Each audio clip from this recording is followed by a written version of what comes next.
안녕하세요. 텍톡입니다. 오늘은 7번째 영상으로 찾아뵙게 되었습니다. 먼저 신제품 소개로 시작하겠습니다. GBRS 그룹 HRF 컨셉트 RDS 플러스 레이저 마운트 공개.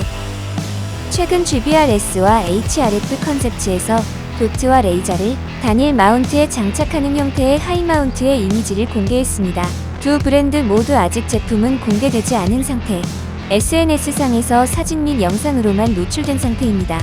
이런 형태의 마운트는 크게 3가지 이점을 취할 수 있습니다.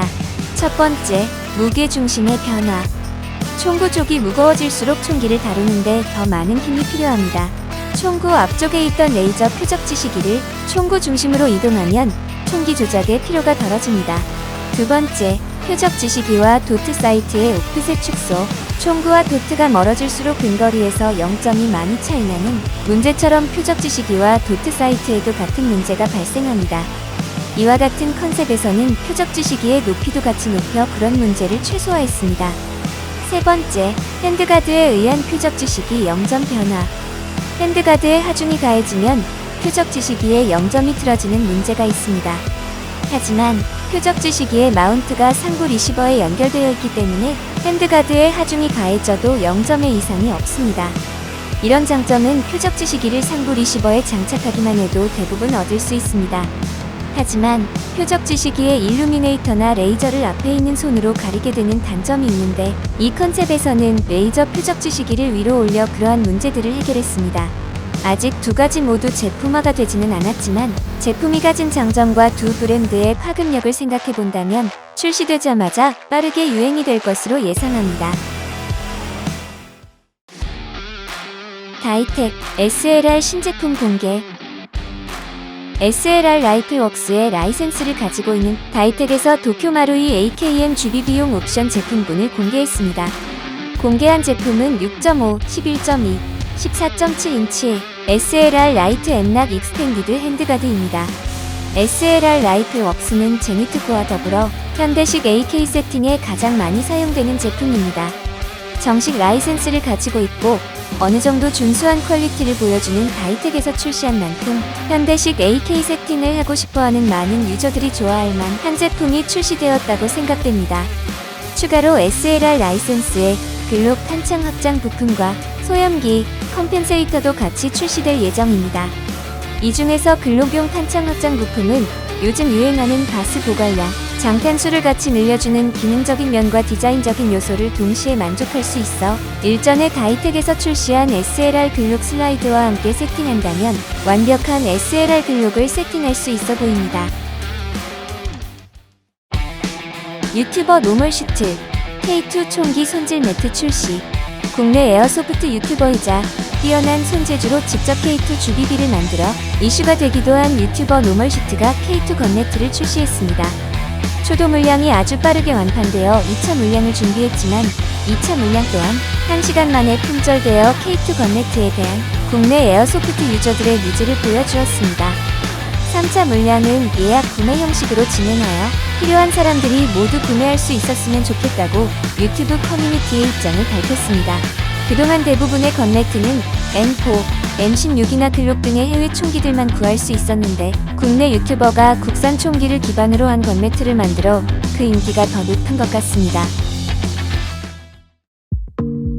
보텍스, NGSWFC 사업 관련 내용 발표. LPVO 자체는 기존의 보텍스 제품군과 같을 예정입니다. 미군의 요청사항의 무게와 크기 대비 최대한의 성능을 낼 수 있는 1에서 8배율로 제작, 에칭 레티클이 있으며 기존 보텍스 제품군 중에서도 상위 제품의 성능을 제공한다고 밝혔습니다. 내장된 스로우 레바는 135도의 가동 범위를 가지고 있고 1에서 8배율까지 조정 가능하다고 합니다. 다른 모듈 없이 LPVO 자체만으로도 1-8 스코프의 기능을 완벽하게 수행할 수 있습니다. 기존 전자식 스마트 조준경들은 전원이 꺼지면 아무것도 없는 빈 화면을 봐야 했던 문제들을 해결할 수 있는 부분입니다. 스마트 모듈은 CR123A 배터리로 작동하며 모듈을 조작할 수 있는 키패드와 노브는 스코프 우측에 내장 디스플레이는 스코프에 FFP에 표시됩니다. 디스플레이 정보가 없을 때는 일반 LPVO와 같은 시야를 제공합니다. 기존 스마트 스코프처럼 레티클만 밝혀주는 게 아니라 100% 기능하는 디스플레이 때문에 사용자의 요구에 맞는 어떤 내용이라도 표시할 수 있다고 합니다. 예를 들어 시스템 메뉴에 접근할 때 스코프 구석에 한 줄씩 표시되는 걸 보며 고르는 게 아니라 전체 메뉴를 띄워놓고 조작하는 것이 가능해져 UI가 개선되었습니다. 또한 통신 장비나 표적 지식이 나침반 등과 연동하여 AR과 같이 방위각, 표적과의 거리 등을 표시할 수 있으며 아군의 위치 표시 또한 가능합니다. 내장된 무선 통신칩을 이용하여 게임처럼 특정 위치에 핀을 찍는 것도 가능할 수 있습니다. 또한 디스플레이의 기능을 이용하여 SFP인 스코프를 FFP처럼 운용할 수 있습니다. 스코프 1배율에 있을 때는 디스플레이를 이용해서 자동으로 이오텍과 같은 서클 다슬 렌즈에 투영해 CQB 상황에서 더 빠른 조준 등이 가능하며 서클의 사이즈, 색상 등도 커스텀이 가능합니다. 버튼 한 번만 누르면 0.1초 만에 표적 지식이 나침반 등을 이용하여 타깃과의 거리, 방위 등의 정보를 수집한 뒤 자동으로 5조준 위치를 표시해준다고 합니다.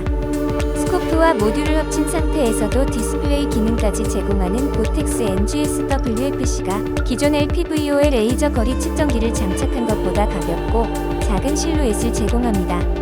NGS-WFC 계약이 10년간 유효한 것을 고려해서 제품은 전부 모듈 형태이며 10년간 기술의 진화에 맞춰 업그레이드할 수 있게 디자인했습니다. 총 3개의 인터페이스를 제공하여 업그레이드 가능성을 제공합니다. 레이저 모듈은 거리 측정, 가시 레이저와 비가시 레이저 출력을 제공하며 0점이 같기 때문에 한 번에 3가지 기능의 0점을 전부 조정할 수 있습니다. 또한 기존 PEQ-15 등의 야간 표적 지시기를 대체할 수도 있습니다.